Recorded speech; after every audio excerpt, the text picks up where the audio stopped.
Intinya si unit ini trouble di bagian ECU-nya untuk pin out negatif ke relay, dia nggak aktif. Untuk RAM-nya ini 4 GB, kemudian eksternalnya di 64 GB. Ini udah cukup ya. Kalau dia John Pro, dia hanya bisa menggunakan tab tapi tidak bisa menggunakan laptop. Kelebihan Diag John Pro, dia bisa menggunakan SD card ya, jadi tidak terlalu penuh ke memori internal perangkat tabnya, cuma kerjanya lelet. Kita pernah tertipu di Vios, kalau nggak salah DTC nya P0125 ya. Nah disitu kan mengarahnya ke bagian sistem pendingin ya, model seperti termostat seperti itu guys, kemudian air coolant ya. Padahal setelah kita cek, kita lihat lab data streamnya ternyata O2 sensor 2 nya yang. Halo guys, assalamualaikum warahmatullahi wabarakatuh. Selamat siang, salam sehat rekan-rekan semua dimanapun kalian berada. Oke, kali ini sebenarnya ini video saya menjawab salah satu teman kita di komentar ya, tentang aktivasi prabayar untuk alat scan ya. Cuman ya kita serempet dulu sebentar, ini hanya untuk perhatian ya. Nah kita sedang nanganin kasus Nissan X-Trail tahun 97, dia extra fan atau kipas sistem pendingin dia nggak aktif ya, baik itu di suhu yang sudah di suhu optimal maupun ketika kita sedang melakukan atau menyalakan AC ya.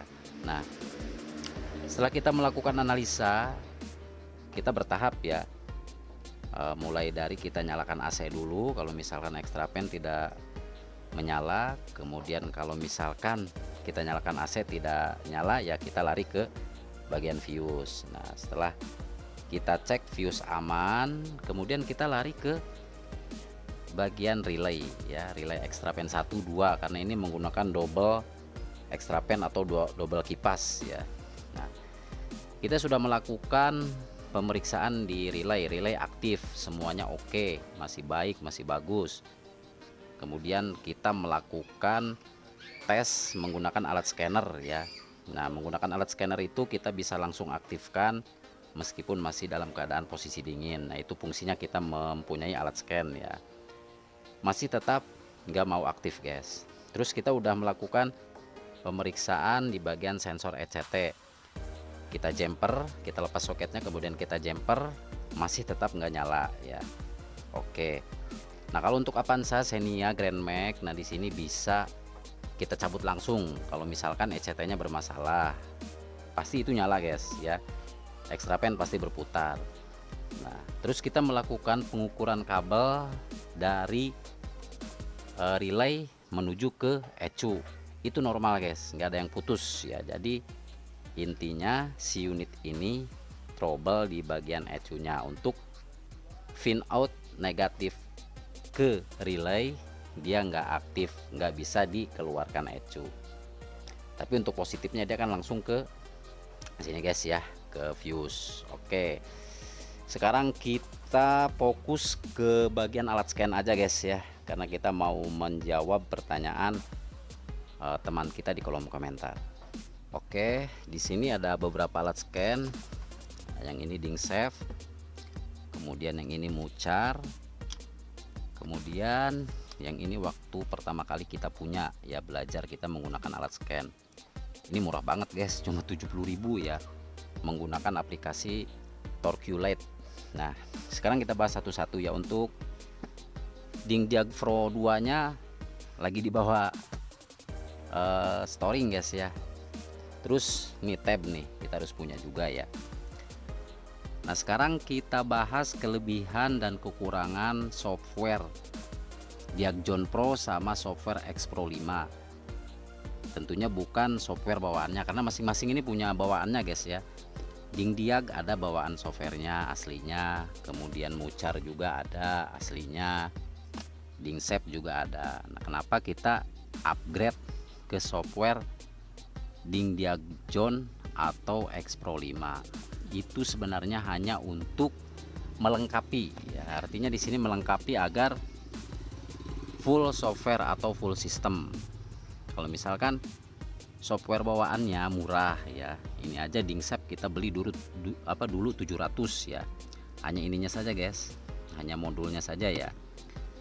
Kemudian kita upgrade ke teman kita, dia jujur banget orangnya, itu khusus ya, spesialis untuk alat scan mobil ya, ada di Kabupaten Batang, Jawa Tengah guys. Nah, nanti kita sisipkan link produknya di deskripsi. Pokoknya orangnya enak guys, enak, amanah, kemudian respon sekali ya ke pembeli ya. Nah, ini mudah guys menggunakannya ya, cukup kita tancapkan saja kabel ekstensinya. Nah, kenapa kita menggunakan kabel ekstensi ini? Takut lupa guys, kalau misalkan unitnya unit tamu, kita scan kemudian ke bawah orang, hilang guys, mahal kan ya. Oke, jadi seperti itu ya, makanya kita menggunakan ekstensi ini, kabelnya supaya panjang, supaya nanti kalau misalkan unitnya pulang, si driver ini kok masih connect atau nyambung seperti itu ya. Nah, untuk aktivasinya, ini aktivasi kita melalui dealer ya, melalui dealer alat scan ya. Sebenarnya dilakukan sendiri juga bisa guys ya, bisa menggunakan komputer atau menggunakan tab, kita daftar ulang, update ulang ya. Tapi kalau nggak pengen ribet ya, kita hanya kasih pin sama username-nya ya ke si penjualnya. Nah, nanti dia yang melakukan aktivasi di sana, misalkan di Jawa lah, di Jakarta lah, di mana lah. Tapi alat scan ininya nggak usah dikasih guys ya, cukup kita kasih pinnya kemudian username-nya, nanti beliau yang melakukan aktivasi. Itu biasanya di kisaran harga 800 sampai 900 ya, paling murah 700 ya untuk aktivasi per tahun. Makanya untuk alat scan ini, kalau misalkan ada orang yang hanya ingin melakukan scan atau hanya melihat DTC dan trouble-nya saja, itu jangan gratis guys, karena ya butuh modal juga ya. Kita beli ini berapa untuk Dingdiag Pro itu sekitar 6 juta, 5.500.000 sama tab ya. Kita menggunakan tab Advan yang 8 in X tab ya. Ini X tab sangat kuat sekali guys. Untuk RAM-nya ini 4 GB, kemudian eksternalnya di 64 GB. Ini udah cukup ya.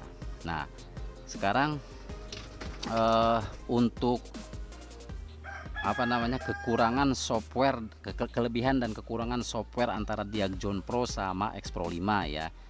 Kalau X Pro 5 kita bisa menggunakan yang namanya laptop ya, bukan hanya di tab. Kalau Diag Zone Pro dia hanya bisa menggunakan tab tapi tidak bisa menggunakan laptop. Kelebihan Diag Zone Pro, dia bisa menggunakan SD card ya, jadi tidak terlalu penuh ke memori internal perangkat tabnya, cuma kerjanya lelet guys kalau menggunakan memory card, kalau datanya kita simpan di memory card.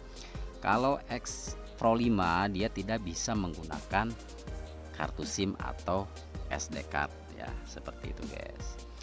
Untuk kemampuannya gimana bang? Kemampuannya sama ya, kemampuannya sama, kualitasnya sama, software sistem-sistemnya sama, pokoknya sejajar ya. Cuma ada perbedaan antara kekurangan dan kelebihan cara penggunaannya saja guys ya, seperti itu. Nah, kenapa kita harus memiliki alat seperti ini ya? Karena sekarang banyak sekali mobil-mobil modern ya. Kalau unit-unit dulu itu kan cukup karburator, kemudian distributor, platina, kabel busi, kemudian busi ya. Nah, itu mudah sekali, bahkan lebih rumet loh, bahkan lebih rumet ya. Kenapa bisa lebih rumet ya? Karena kita nggak tahu ya, ini kenapa sih misalkan knalpot kok bau menyengat, bau bensin banget, perih di mata ya. Kalau unit-unit konvensional manual ya kita harus teliti ya, mungkin dari pembakaran yang kurang baik, bensin terlalu boros lah, apinya kecil lah, kabel businya udah mulai mati lah, platinanya yang ngaco lah, kemudian koilnya yang udah mulai soak lah, gimana lah ya. Kalau untuk mobil-mobil modern lebih mudah ya, asal kita paham. Gimana caranya? Ya kita lihat lab data streamnya seperti itu. Kalau kita mempunyai alat seperti ini ya kita bisa lihat lab data stream. Contohnya loh, kenapa ini mobil kok tiba-tiba gas buangnya bau menyengat banget, perih di mata, bau bensin ya. Nah itu bisa kita lihat di lab data stream. Misalkan di Avanza, Xenia, Grand Max ya, pokoknya semuanya bisa ya.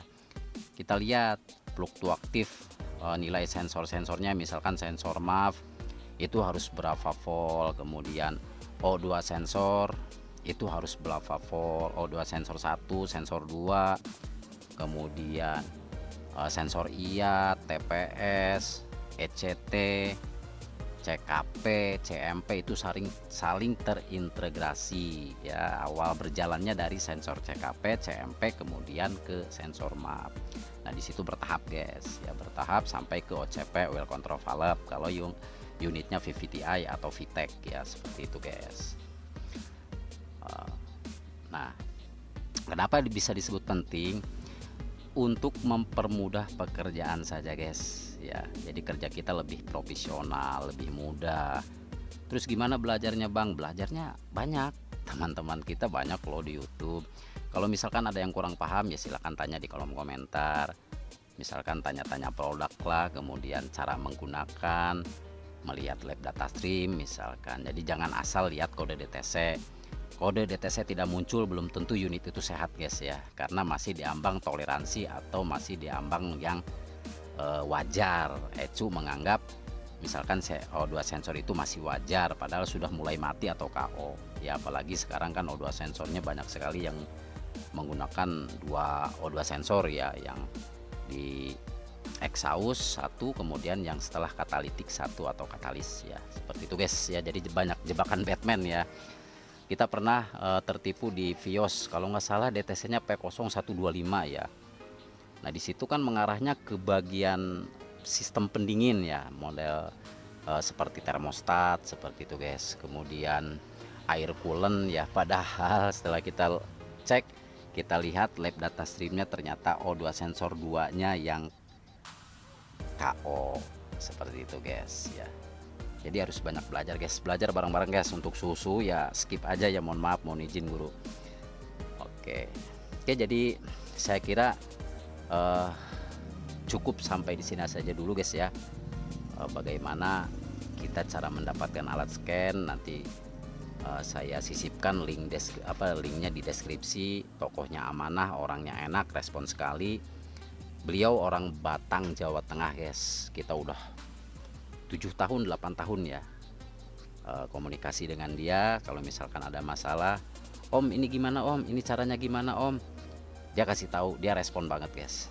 Oke, semoga bermanfaat. Saya Andika Motor yang bertugas pamit undur diri. Assalamualaikum warahmatullahi wabarakatuh. Bye bye.